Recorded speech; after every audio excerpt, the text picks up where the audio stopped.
क्या आपने कभी सोचा है कि भगवान कृष्ण जो युद्ध में धर्म का पाठ पढ़ाते हैं और भगवान बुद्ध जो अहिंसा के पुजारी हैं, इन दोनों में इतना अंतर होने के बावजूद इनका लक्ष्य एक ही क्यों था? Hello friends, the reading capsule पर आप सभी का स्वागत है। आज हम एक बेहद रोचक और गहराई से सोचने पर मजबूर कर देने वाले विषय पर चर्चा करेंगे। कृष्ण और बुद्ध, दो अलग मार्ग, एक ही सत्य की खोज। वीडियो को अंत तक जरूर देखें, क्योंकि इसमें हम इन दोनों दिव्य आत्माओं के विचारों, जीवन और शिक्षाओं की तुलना पूरी सच्चाई और गहराई से करेंगे। अध्याय 1, जन्म और अवतार का रहस्य। जब हम भगवान कृष्ण और भगवान बुद्ध की बात करते हैं तो सबसे पहली जिज्ञासा होती है, इनका जन्म कैसे हुआ और इनका उद्देश्य क्या था? भगवान कृष्ण का जन्म, अवतार का आगमन। भगवान कृष्ण का जन्म द्वापर युग में मथुरा नगरी में हुआ था। वह कोई साधारण बालक नहीं थे, वे स्वयं विष्णु के पूर्णावतार माने जाते हैं। उनका जन्म अंधकारमय कारागार में हुआ, जब कंस का अत्याचार चरम पर था। जैसे ही कृष्ण का जन्म हुआ, उसी क्षण जेल के ताले अपने आप खुल गए, पहरेदार सो गए और वासुदेव उन्हें यमुना पार गोकुल ले गए। क्या यह कोई चमत्कार था या ब्रह्मांडीय योजना? श्रीमद् भगवद गीता में स्वयं श्री कृष्ण कहते हैं, यदा यदा ही धर्मस्य ग्लानिर्भवति भारत, यानी जब जब धर्म की हानि होती है तब तब मैं अवतरित होता हूं। उनका जन्म कोई संयोग नहीं, बल्कि धर्म की पुनर्स्थापना के लिए ईश्वर की योजना थी। भगवान बुद्ध का जन्म, मानव से महामानव तक की यात्रा। भगवान बुद्ध का जन्म शुद्धोदन और माया देवी के पुत्र के रूप में लुम्बिनी, वर्तमान नेपाल में हुआ। उनका नाम था सिद्धार्थ, जिसका अर्थ है जिसने अपना लक्ष्य प्राप्त कर लिया हो। जन्म के समय ही भविष्यवाणी हो गई थी कि यह बालक या तो महान सम्राट बनेगा या सन्यासी। राजा शुद्धोदन ने उन्हें भौतिक सुखों से घेर दिया ताकि वे संसार की पीड़ा न देख सकें। लेकिन एक दिन जब सिद्धार्थ ने वृद्ध, रोगी, मृत व्यक्ति और सन्यासी को देखा तो उनके जीवन की दिशा ही बदल गई। उन्होंने सब कुछ त्याग दिया, पत्नी, पुत्र, राज्य, और निकल पड़े ज्ञान की खोज में।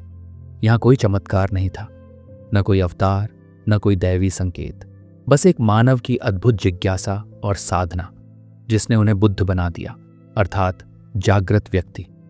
कृष्ण अवतार कृष्ण स्वयं को ईश्वर के रूप में प्रकट करते हैं, जो संसार में अधर्म का नाश करने आते हैं। बुद्ध किसी ईश्वर का दावा नहीं करते। वे कहते हैं, अप दीपो भव, स्वयं का दीपक बनो। एक ने जन्म लिया ईश्वरीय संकल्प से, दूसरे ने जन्म के उद्देश्य को स्वयं खोजा।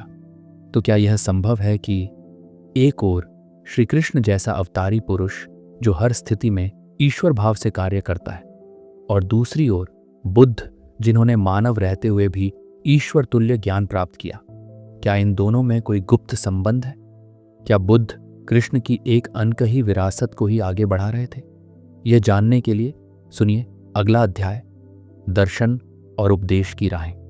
अध्याय 2, दर्शन और उपदेश की राहें। श्री कृष्ण और बुद्ध दोनों ही मानव जीवन के गूढ़ प्रश्नों का उत्तर देने आए, लेकिन उनके द्वारा दिए गए दर्शन और उपदेश की शैली, भाषा, उद्देश्य और मार्गदर्शन के तरीके अलग अलग थे। इस अध्याय में हम इन दोनों के विचारों की गहराई में उतरते हैं। श्री कृष्ण का दर्शन, कर्म, भक्ति और ज्ञान का समन्वय। भगवद गीता में अर्जुन जब युद्ध से पीछे हट जाते हैं, तब श्री कृष्ण उन्हें जो ज्ञान देते हैं वह केवल उस युद्ध का समाधान नहीं था, बल्कि संपूर्ण जीवन का शाश्वत मार्गदर्शन था। 3 प्रमुख मार्ग। 1, कर्मयोग, कर्मण्येवाधिकारस्ते मा फलेषु कदाचन, यानी कार्य करो लेकिन फल की चिंता मत करो। 2, ज्ञान योग, आत्मा अमर है, शरीर नश्वर है, जो मर रहा है वह केवल देह है, आत्मा तो अजर अमर है। 3, भक्ति योग, यदि तुम अपने मन को मुझ में स्थिर करोगे तो तुम मुझे प्राप्त करोगे। कृष्ण का उपदेश जीवन को स्वीकारने का है, न कि त्यागने का। वे हमें युद्ध भूमि में भी शांत चित्त से निर्णय लेना सिखाते हैं। उनका दृष्टिकोण संतुलित है, न अत्यधिक भोग, न अत्यधिक त्याग। बुद्ध का दर्शन, दुख, कारण और मुक्ति का मार्ग। बुद्ध का संपूर्ण दर्शन 4 आर्य सत्यों पर आधारित है। पहला दुख है, जीवन में दुख अवश्यंभावी है। दूसरा दुख का कारण है तृष्णा यानी इच्छाएं। तीसरा दुख का अंत संभव है, निरोध द्वारा। चौथा उसके लिए मार्ग है अष्टांगिक मार्ग, right view, right thought, right speech आदि। बुद्ध ने ईश्वर की बात नहीं की बल्कि आत्म जागृति की। उनके अनुसार मुक्ति का मार्ग किसी ईश्वरीय कृपा से नहीं बल्कि आत्म अनुशासन, ध्यान और करुणा से प्राप्त होता है। उनका ध्यान बाह्य यज्ञों में नहीं बल्कि आंतरिक शुद्धता में है। दो विचारधाराएं, एक ही लक्ष्य, कृष्ण जीवन में रहकर धर्म का पालन सिखाते हैं। बुद्ध जीवन से ऊपर उठकर दुख से मुक्ति का मार्ग दिखाते हैं। कृष्ण का उपदेश युद्ध भूमि में हुआ, जीवन के संघर्षों के बीच। बुद्ध का उपदेश शांत वनों में हुआ, ध्यान, मौन और निरीक्षण के माध्यम से। लेकिन एक बात सामान्य थी, दोनों का लक्ष्य था चेतना की उच्च अवस्था तक पहुंचना। तो अब सवाल उठता है, जब एक मार्ग कर्तव्य के द्वारा आत्मा को मुक्त करता है और दूसरा मार्ग ध्यान और तपस्या से मन को शुद्ध करता है, तो क्या ये दोनों रास्ते एक ही शिखर की ओर जा रहे हैं? और अगर हां, तो फिर हमें किसे चुनना चाहिए? कृष्ण का सक्रिय जीवन या बुद्ध का शांत साधना पट? इसका उत्तर छिपा है अगले अध्याय में, जीवन और संसार के प्रति दृष्टिकोण। जरूर सुनिए, क्योंकि वहीं हम समझेंगे कि दोनों ने संसार को किस दृष्टि से देखा, अपनाने लायक या त्यागने योग्य। अध्याय 3, जीवन और संसार के प्रति दृष्टिकोण। भगवान कृष्ण और भगवान बुद्ध दोनों का जीवन संसार के बीच रहा, लेकिन उन्होंने संसार को देखने की जो दृष्टि दी वह एक दूसरे से बिल्कुल भिन्न थी। कृष्ण ने जीवन को एक सुंदर लीला कहा, एक खेल जिसमें भाग लेना जरूरी है। उन्होंने कभी संसार से भागने की बात नहीं की, बल्कि उसमें रहकर जागरूक होने की सलाह दी। उनके अनुसार संसार एक मंच है और हम उसके पात्र, लेकिन फर्क सिर्फ इतना है कि हमें यह याद रखना है कि हम उस मंच के अभिनेता हैं, पात्र नहीं। कृष्ण कहते हैं कि संसार में रहते हुए भी अगर हम अपने कर्म को समर्पण और समझदारी से करें तो हम बंधन में नहीं फंसते। वे गीता में कहते हैं, कर्म करो लेकिन फल की इच्छा मत करो। इस तरह वे न तो भोग को पूरी तरह नकारते हैं, न ही त्याग को अनिवार्य बनाते हैं। उनके लिए जीवन एक उत्सव है, लेकिन वह उत्सव तब तक सार्थक है जब हम उसमें लिप्त न हों, बल्कि सजग रहें। वहीं दूसरी ओर बुद्ध का दृष्टिकोण संसार के प्रति कहीं अधिक गहन और निराशा मुक्त दिखता है। वे कहते हैं कि जीवन दुख से भरा है और इसका मूल कारण हमारी तृष्णा यानी इच्छाओं की भूख है। बुद्ध संसार को कोई खेल नहीं मानते, बल्कि एक प्रशिक्षण क्षेत्र मानते हैं जहां आत्मा को अभ्यास, अनुशासन और जागरूकता के द्वारा मुक्ति की ओर जाना होता है। उनका दृष्टिकोण यह है कि जब तक हम संसार की नश्वरता, उसकी अस्थिरता को नहीं समझते, तब तक हम उससे ऊपर नहीं उठ सकते। जहां कृष्ण कहते हैं कि जीवन को पूरी तरह जियो लेकिन सजग होकर, वहीं बुद्ध कहते हैं कि जीवन को समझो और उसकी सीमाओं को जानकर उससे मुक्त हो जाओ। कृष्ण संसार में रहते हुए अध्यात्म सिखाते हैं, जबकि बुद्ध संसार से ऊपर उठकर ध्यान और करुणा का मार्ग दिखाते हैं। कृष्ण एक बहिर्मुखी योग हैं, कर्म में स्थित रहने वाला। बुद्ध एक अंतर्मुखी योग है, मौन और ध्यान में स्थित रहने वाला। परंतु यदि ध्यान से देखा जाए तो दोनों की मंजिल एक ही है, आंतरिक स्वतंत्रता, बोध और शांति। रास्ते अलग हैं लेकिन दिशा एक है। अब सवाल ये उठता है, जब एक मार्ग हमें संसार को स्वीकार कर जीने की कला सिखाता है और दूसरा मार्ग हमें संसार से ऊपर उठकर जीने की राह दिखाता है, तो क्या हम इन दोनों मार्गों का समन्वय कर सकते हैं? क्या एक ऐसा जीवन संभव है जिसमें कृष्ण की कर्मशीलता और बुद्ध की आत्म शांति दोनों का संतुलन हो?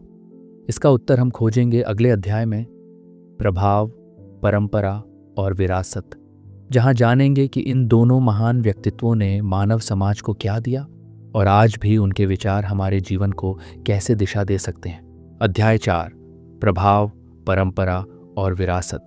किसी भी महान आत्मा की पहचान इस बात से नहीं होती कि उन्होंने क्या कहा, बल्कि इससे होती है कि उनकी बातों ने युगों तक लोगों के जीवन को कैसे बदला। इस अध्याय में हम यही जानने की कोशिश करेंगे, कृष्ण और बुद्ध की शिक्षाओं ने समाज, संस्कृति और चेतना पर क्या असर डाला। कृष्ण का प्रभाव, धर्म, संस्कृति और राजनीति तक फैला हुआ चेतना बोध। भगवान श्री कृष्ण केवल एक धार्मिक व्यक्तित्व नहीं रहे, बल्कि वे भारतीय सभ्यता की नव चेतना के वाहक हैं। भगवत गीता ने न केवल आध्यात्मिकता को सरल भाषा में समझाया, बल्कि राजा से लेकर गृहस्थ तक सभी को जीवन जीने का संतुलित मार्ग दिखाया। गीता का उपदेश महाभारत के युद्ध में दिया गया था, लेकिन उसकी गूंज आज भी जीवन के हर संघर्ष में सुनाई देती है। कृष्ण ने भक्ति आंदोलन को जन्म दिया, जिससे मीरा, चैतन्य महाप्रभु, सूरदास जैसे संतों ने कृष्ण की लीलाओं के माध्यम से अद्वैत और प्रेम को आम जन तक पहुंचाया। कृष्ण की परंपरा आज भी नृत्य, संगीत, साहित्य, रंगमंच और योग के माध्यम से जीवित है। उनका जीवन यह सिखाता है कि धर्म केवल पूजा नहीं, बल्कि कर्म में संतुलन और मन में समर्पण है। बुद्ध का प्रभाव, जागरण, करुणा और वैश्विक आध्यात्मिक आंदोलन। बुद्ध का प्रभाव भी उतना ही व्यापक और गहरा है, लेकिन एक अलग दिशा में। बुद्ध की शिक्षाएं सीमित नहीं रहीं, उन्होंने सीमाओं को तोड़ा।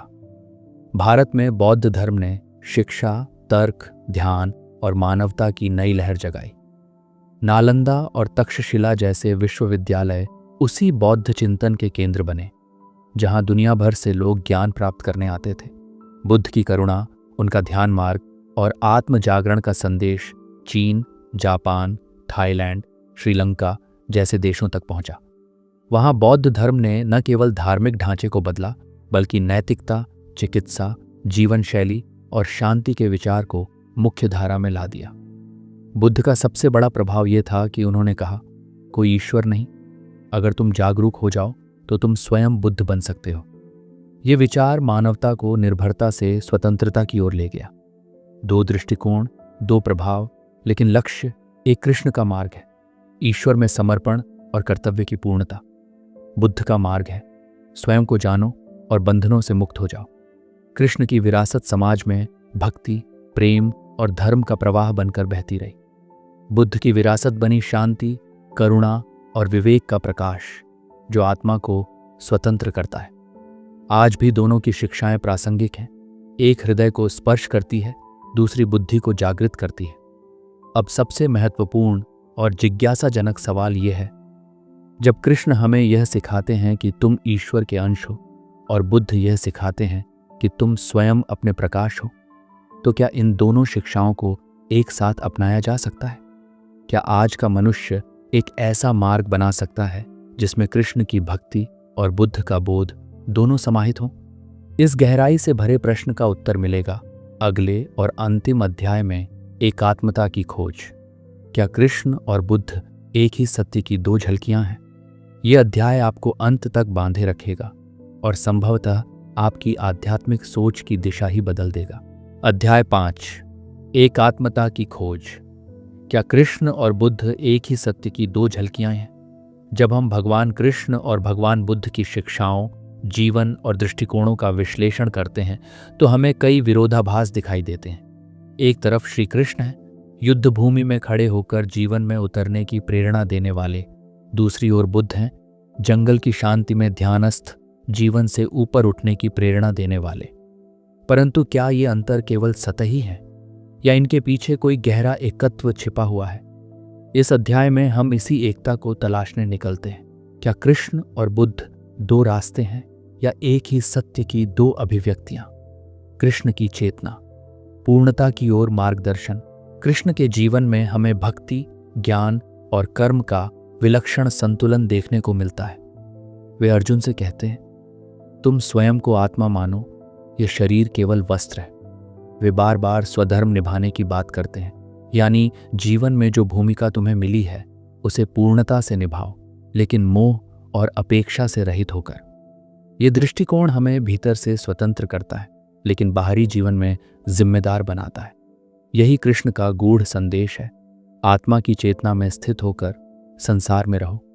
बुद्ध की चेतना, मौन में मिलती मुक्ति बुद्ध का मार्ग है। विचार से परे मौन में उतरना। वे कहते हैं, अप दीपो भव, तुम स्वयं अपने दीपक बनो। उनकी दृष्टि में आत्मा या परमात्मा जैसे शब्दों से अधिक महत्वपूर्ण है अनुभव, ध्यान, विवेक और तृष्णा की समाप्ति।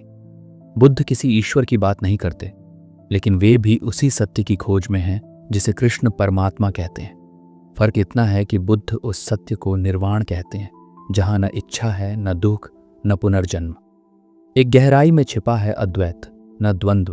अगर हम सतह पर देखें तो लगता है कि कृष्ण ईश्वरवादी हैं और बुद्ध नास्तिक। लेकिन अगर हम गहराई में उतरे तो पाएंगे कि कृष्ण आत्मा को परमात्मा से जोड़ते हैं, बुद्ध आत्मा को निर्लिप्त बनाते हैं। कृष्ण अज्ञान के विनाश को ब्रह्म ज्ञान कहते हैं, बुद्ध इसे जागरण कहते हैं। कृष्ण कहते हैं मैं हूं, बुद्ध कहते हैं मैं भी एक भ्रम है। फिर भी दोनों की शिक्षाएं स्वकेंद्रित चेतना से बाहर निकलने की प्रेरणा देती है। कृष्ण की भक्ति हमें समर्पण सिखाती है, बुद्ध का ध्यान हमें आत्मनिष्ठता सिखाता है। इन दोनों के मिलन से एक नया मार्ग बनता है, जागृत समर्पण का, जहां न तो केवल भागना है संसार से, न केवल डूबना है उसमें, बल्कि संसार में रहते हुए स्वयं को जानना है और स्वयं को जानकर संसार को स्वीकार करना है। तो अब प्रश्न यह उठता है, जब दोनों मार्ग सत्य के अलग अलग कोने उजागर करते हैं, तो क्या आज का व्यक्ति एक ऐसा आध्यात्मिक जीवन जी सकता है जो न तो पूर्ण रूप से कृष्णमय हो, न ही बुद्धमय, बल्कि दोनों के संतुलन से उपजा हुआ एक नया जागृत जीवन? क्या कृष्ण की ऊर्जा और बुद्ध की शांति को एक ही जीवन में साधा जा सकता है? क्या हम उस स्तर तक पहुंच सकते हैं जहां भक्ति और बोध, कर्म और मौन, समर्पण और स्वजागरण एक साथ बहते हों? इन प्रश्नों का उत्तर अंतिम निष्कर्ष और मार्गदर्शन सहित मिलेगा अगले और अंतिम अध्याय में। आज के युग में कृष्ण और बुद्ध की शिक्षाएं कितनी प्रासंगिक हैं, जहां हम जानेंगे कि इस ज्ञान का सार आज के तनावग्रस्त, भटकते और विकल्पों से भरे युग में कैसे हमें दिशा दे सकता है। अध्याय 6। आज के युग में कृष्ण और बुद्ध की शिक्षाएं कितनी प्रासंगिक हैं। आज का युग तकनीकी विकास, तेज जीवन शैली और लगातार बढ़ते तनाव का युग है। लोगों के मन में अनेक प्रश्न हैं। जीवन का उद्देश्य क्या है? हम शांति और खुशी कैसे पा सकते हैं? ऐसे समय में क्या भगवान कृष्ण और भगवान बुद्ध की प्राचीन शिक्षाएं हमारे लिए उपयुक्त और सहायक हो सकती हैं? इस अध्याय में हम इन्हीं सवालों का जवाब खोजेंगे और जानेंगे कि कैसे उनकी शिक्षाएं आज भी हमारे जीवन को संतुलन और सार्थकता दे सकती है। कृष्ण की शिक्षा, कर्मयोग और जीवन में संतुलन। कृष्ण ने कहा था, कर्म कर, फल की चिंता मत कर। आज जब हर कोई सफलता, दौलत और पदवी के पीछे भाग रहा है, तब कृष्ण की यह सीख हमें याद दिलाती है कि हमें अपने कर्तव्यों को पूरी ईमानदारी और समर्पण से करना चाहिए, लेकिन परिणामों की चिंता किए बिना। ये बात आज के तनावपूर्ण माहौल में बेहद महत्वपूर्ण है। जब हम अपने काम को निष्ठा से करें और उसे फल की चिंता से मुक्त कर दें, तो तनाव कम होता है और मन शांत रहता है। कृष्ण की भक्ति और योग की शिक्षा हमें जीवन के हर पहलू में सामंजस्य और ऊर्जा देती है।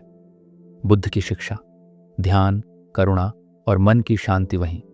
बुद्ध की शिक्षाएं आज की मानसिक बीमारी, चिंता और व्यसन के दौर में बेहद प्रासंगिक हैं। उनका ध्यान और विवेक हमें सिखाता है कि हम अपने विचारों को नियंत्रित करें, वर्तमान में जिएं और तृष्णा यानी लालच और इच्छाओं से मुक्त हों। बुद्ध की करुणा हमें एक दूसरे के प्रति सहानुभूति विकसित करने की प्रेरणा देती है, जो समाज में शांति और सौहार्द बढ़ाती है। आज भी दुनिया भर में माइंडफुलनेस, मेडिटेशन और योग की प्रैक्टिस बुद्ध के मार्ग की प्रतिध्वनि है, जो मानसिक स्वास्थ्य के लिए वरदान साबित हो रही है। दोनों शिक्षाओं का संगम आधुनिक जीवन के लिए एक नया दृष्टिकोण आज की चुनौती है कि हम कृष्ण की कर्मयोग और बुद्ध के ध्यान मग्न मार्ग को मिलाकर एक ऐसा जीवन बनाएं जो सक्रिय भी हो और शांति से भरा भी। कृष्ण की भक्ति और कर्म से हम अपने कार्यों में पूर्णता लाते हैं और बुद्ध की शांति और ध्यान से हम अपने मन को स्थिर और संतुलित रखते हैं। इस संतुलन से जीवन के उतार चढ़ाव में स्थिरता आती है और हम हर परिस्थिति में खुश रह पाते हैं। तो अब सबसे बड़ा सवाल ये है, क्या हम आज के इस युग में जो पूरी तरह डिजिटल और तेजी से बदल रहा है, एक ऐसा जीवन अपना सकते हैं जो कृष्ण की कर्मयोग और बुद्ध के ध्यान को एक साथ समेटे? क्या हम इस ज्ञान के सहारे खुद को मानसिक और आध्यात्मिक दोनों रूपों में सशक्त बना सकते हैं, ताकि जीवन के हर संघर्ष का सामना साहस और शांति से कर सकें? अगर आप इस सवाल का जवाब जानना चाहते हैं तो जुड़े रहिए इस श्रृंखला के साथ, क्योंकि ज्ञान की यह यात्रा यहीं समाप्त नहीं होती, बल्कि एक नए अध्याय की शुरुआत होती है। अध्याय 7। कृष्ण और बुद्ध की शिक्षाओं का आधुनिक जीवन में व्यावहारिक उपयोग। आज के युग में जब जीवन की गति बहुत तेज हो गई है और लोगों के मन में असंख्य चिंता और तनाव छाए हुए हैं, तो कृष्ण और बुद्ध की शिक्षाएं केवल दर्शन नहीं रह जाती, बल्कि हमारे जीवन के लिए व्यावहारिक मार्गदर्शन बन जाती है। इस अध्याय में हम देखेंगे कि उनकी शिक्षाओं को हम अपनी दिनचर्या में कैसे उतार सकते हैं, जिससे जीवन सरल, शांत और सफल बन सके। कृष्ण की शिक्षा और आधुनिक जीवन। कृष्ण ने कहा था, कर्म करो, फल की चिंता मत करो। यह आज के व्यस्त और प्रतिस्पर्धात्मक समय में हमें सिखाता है कि हमें अपने प्रयासों में पूरा ध्यान लगाना चाहिए, लेकिन परिणाम के दबाव से खुद को मुक्त रखना चाहिए। यह मानसिक तनाव कम करता है और कार्य में स्थिरता लाता है। उदाहरण के तौर पर, यदि आप नौकरी या व्यवसाय में व्यस्त हैं, तो कृष्ण की यह सीख आपको सिखाती है कि सफलता या असफलता से डरने के बजाय अपने काम को पूरी लगन से करें। इससे आप बेहतर परिणाम भी पाएंगे और मन का संतोष भी। बुद्ध की शिक्षा और मानसिक स्वास्थ्य। बुद्ध की शिक्षाएं आज की मानसिक स्वास्थ्य क्रांति में बेहद प्रासंगिक हैं। उनका ध्यान और माइंडफुलनेस का अभ्यास आज के तनाव, डिप्रेशन और चिंता से लड़ने के लिए वैज्ञानिक रूप से सिद्ध हो चुका है। यदि हम दिन में कुछ मिनट ध्यान करें, अपने सांसों पर ध्यान केंद्रित करें, तो यह हमारे मन को स्थिर करता है, हमारे विचारों को नियंत्रित करता है और हमें वर्तमान में जीना सिखाता है। इसके अलावा बुद्ध की करुणा की शिक्षा हमें व्यक्तिगत और सामाजिक दोनों रूपों में बेहतर इंसान बनने की प्रेरणा देती है। दोनों शिक्षाओं का समन्वय, जब हम कृष्ण के कर्म योग और बुद्ध के ध्यान योग को मिलाते हैं, तो हमें जीवन का एक ऐसा मॉडल मिलता है जो सक्रिय भी है और शांति से भरा भी। हम अपनी जिम्मेदारियां निभाते हुए मन की शांति और संतुलन भी बनाए रख सकते हैं। यह जीवन दर्शन हमें न केवल व्यक्तिगत विकास देता है, बल्कि सामूहिक और सामाजिक स्तर पर भी बेहतर संबंध, सहिष्णुता और समझदारी लाता है। अब सोचिए, क्या आप अपने जीवन में कृष्ण के कर्मयोग और बुद्ध के ध्यान को इस तरह अपना सकते हैं कि आपकी ऊर्जा और शांति दोनों बढ़े?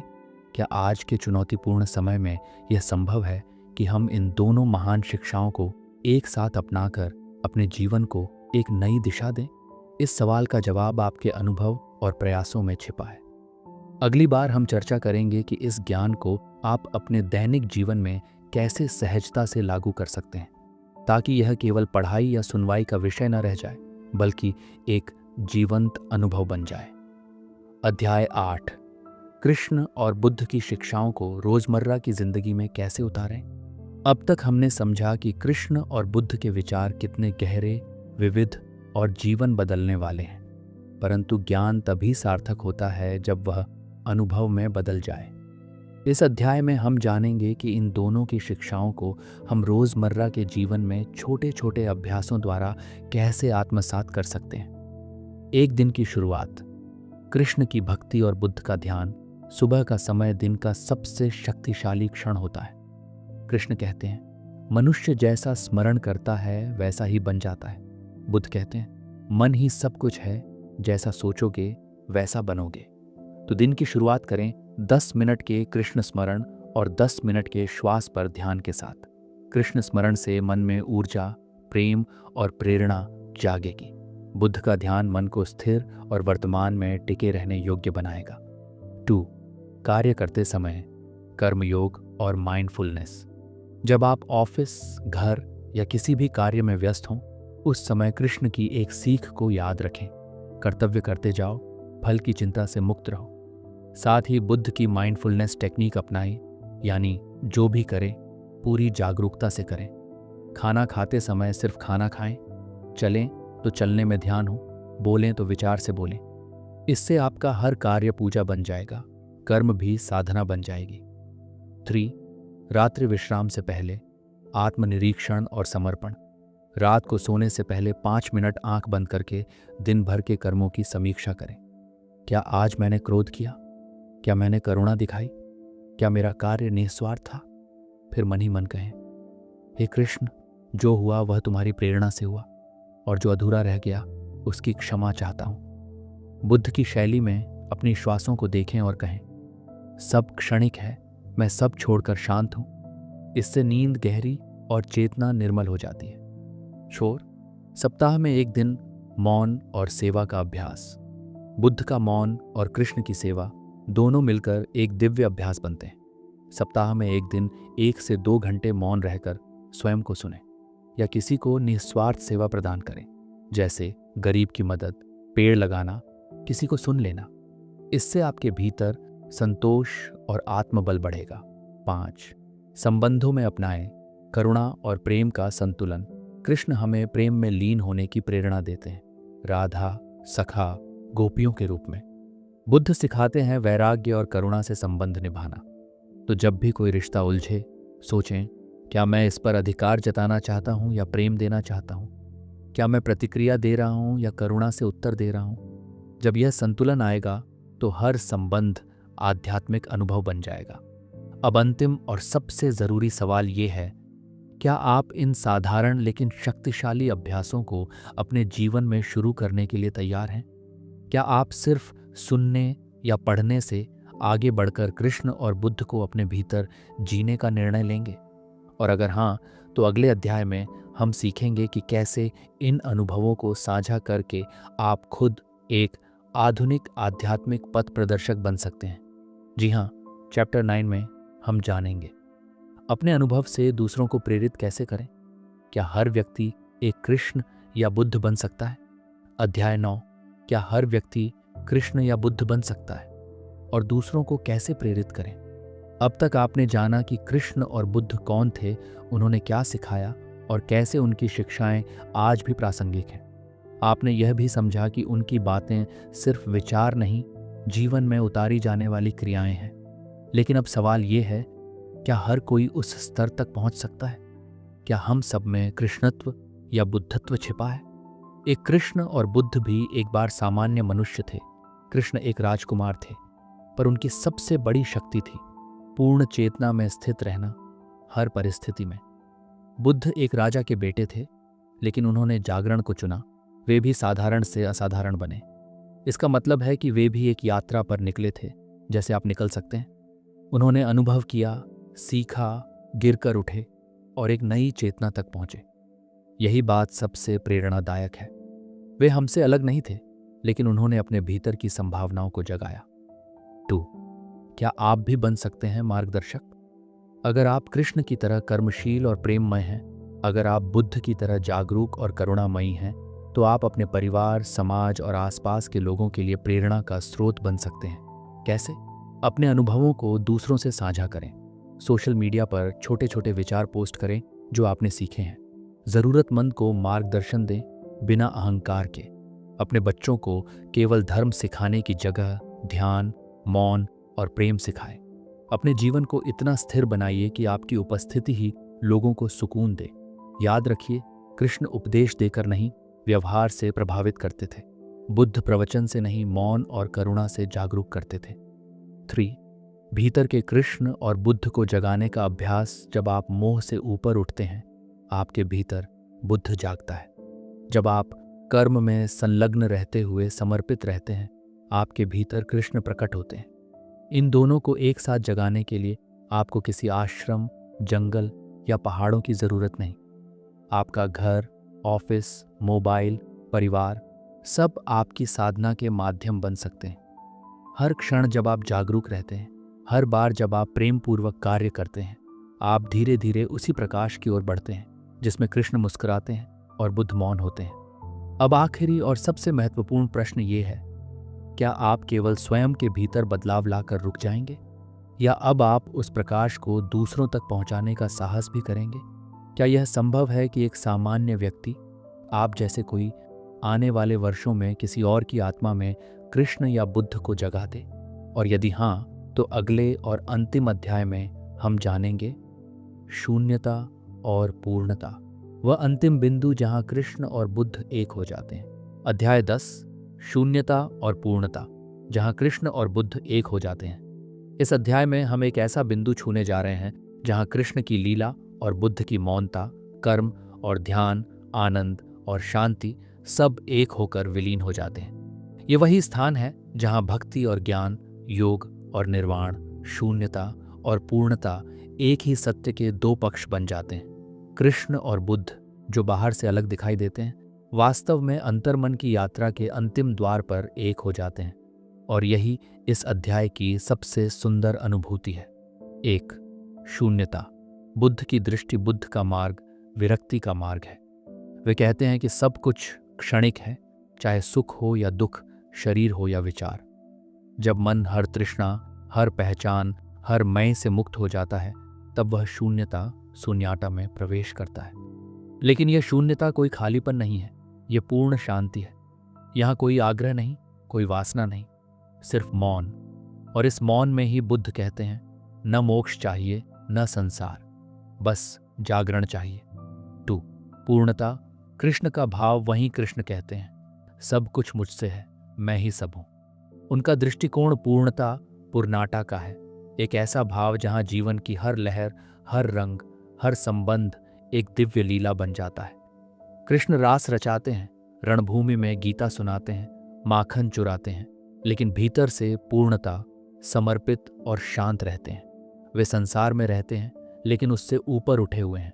उनके लिए हर अनुभव में ईश्वर है, वियोग में भी योग है और कर्तव्य में भी ध्यान। 3, दो दृष्टियां, एक सत्य। जहां बुद्ध आपको हर पहचान मिटाने को कहते हैं, वहीं कृष्ण आपको हर चीज में ईश्वर देखने को कहते हैं। लेकिन यदि ध्यान से देखें तो दोनों मार्ग एक ही सत्य की ओर ले जाते हैं। स्वयं को पहचानो। बुद्ध कहते हैं, अहंकार छोड़ो। कृष्ण कहते हैं, स्वयं को मुझे अर्पित करो। एक में त्याग से मुक्ति, दूसरे में समर्पण से मुक्ति। पर दोनों ही मैं को मिटा देते हैं। और जब मैं मिटता है, वहीं शून्य भी है और पूर्ण भी। 4, भीतर का संगम। जब मौन मुस्कुराने लगता है, जब आप बुद्ध की तरह ध्यान करते हैं और कृष्ण की तरह प्रेम करते हैं, जब आप एक ओर गहराई से निस्संग होते हैं और दूसरी ओर हर भाव में ईश्वर देखते हैं, तब आपके भीतर शून्यता भी मुस्कुराती है और पूर्णता भी शांत होती है। तब आप न केवल स्वयं को समझते हैं, बल्कि पूरे जगत को भी एक लीला, एक मौन, एक सत्य की तरह अनुभव करने लगते हैं। तो साथियों, कृष्ण और बुद्ध, दो नाम, दो मार्ग, लेकिन मंजिल एक, आत्मबोध और शांति। कृष्ण ने हमें सिखाया कर्म करना, प्रेम करना, जीवन को उत्सव की तरह जीना। बुद्ध ने हमें दिखाया जागना, तृष्णा से ऊपर उठना और मौन में सत्य पाना। अगर आप ध्यान से देखें तो पाएंगे कि ये दोनों महापुरुष बाहर से अलग दिखते हैं, लेकिन भीतर से एक ही चेतना के दो रूप हैं। एक प्रेम में डूबा हुआ योगी, दूसरा मौन में समाया हुआ ज्ञानी। और अब सवाल आपसे है, क्या आप सिर्फ सुनकर रुक जाएंगे या अब इस ज्ञान को अपने जीवन में उतारेंगे? अगर ये वीडियो आपको प्रेरणादायक लगा हो तो इसे लाइक ज़रूर करें। कमेंट में बताएं आपको कृष्ण के विचार ज़्यादा करीब लगे या बुद्ध के। और हाँ, द रीडिंग कैप्सूल को सब्सक्राइब करना न भूलें, क्योंकि आगे आने वाले वीडियो में हम गहराई से बात करेंगे ध्यान, योग, भक्ति और जीवन के उन सवालों पर जो हर किसी के मन में छिपे होते हैं। मिलते हैं अगले ज्ञान के दीप के साथ। तब तक के लिए जगते रहिए, मुस्कुराते रहिए और भीतर के कृष्ण और बुद्ध को पहचानते रहिए। धन्यवाद।